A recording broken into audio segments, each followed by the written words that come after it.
Abusiafo me ma kwa ba biem esande oba mama adoma sketch me do bibia ase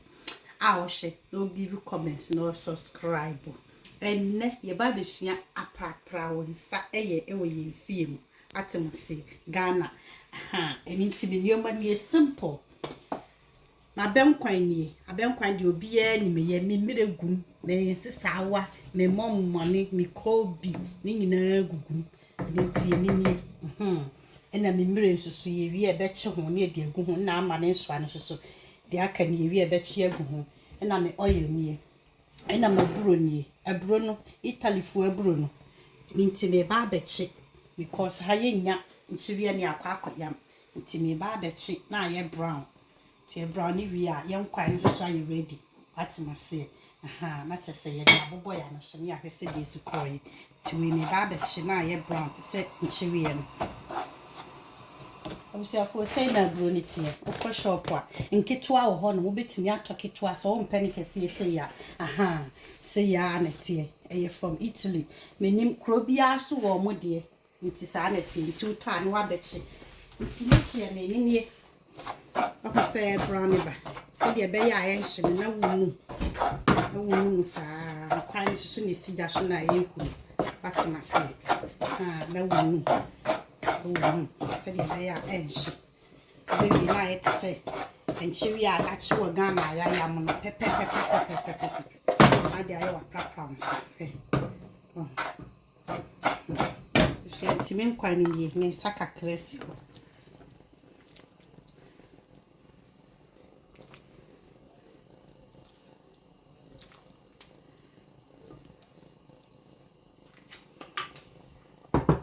na fe mai ni mechi ye no sei na ye aye sei hwehwe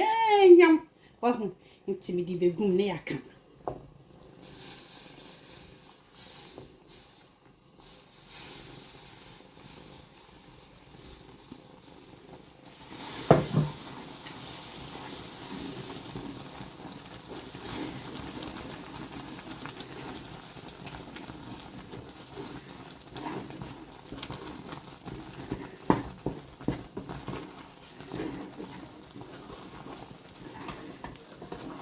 busuanti sei na aye so wahu nam de nkwan ne gum kakaka nti sei e de last one begum na de agum awie no ma be lo mi jam me so small one na me de asi so ya beche we mu nyina na de aka ho na fi ya be serve ya abusuanti me palm oil ni ama fa me onion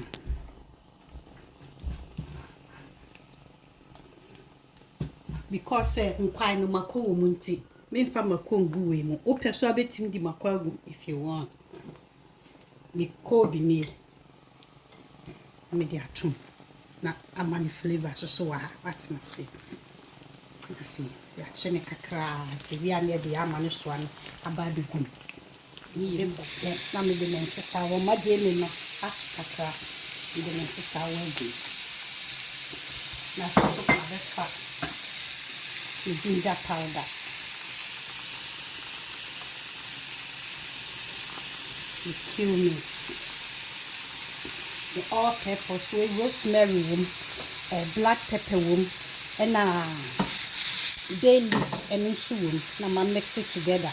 and so na ma fa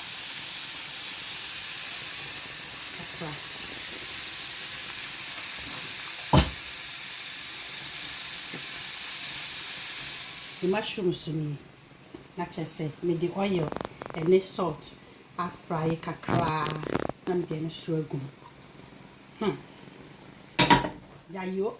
we si ebe koye papa bi se wa hu kobi amani soa nre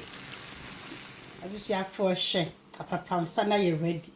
na be si ne dani ni hwam no yai aja me na da o de bo wa ban kwan papa bi na fa na ma pa bia na fa gum na wi a wasabi na o de aka ya ma mi ja ekoyi ba be serve tomato nsa afro no aba no abeka ahwe se de si kofa e watimase e twa We have apraprawonsa ni die mam me nada wo. Me nada we di asa Ghana die efie die ni bi papa bi. What mase. Try bi nya hwese die siko fire. One man feedback e wo YouTube. Me do bi biara ase. We Yesu di mo. Amen.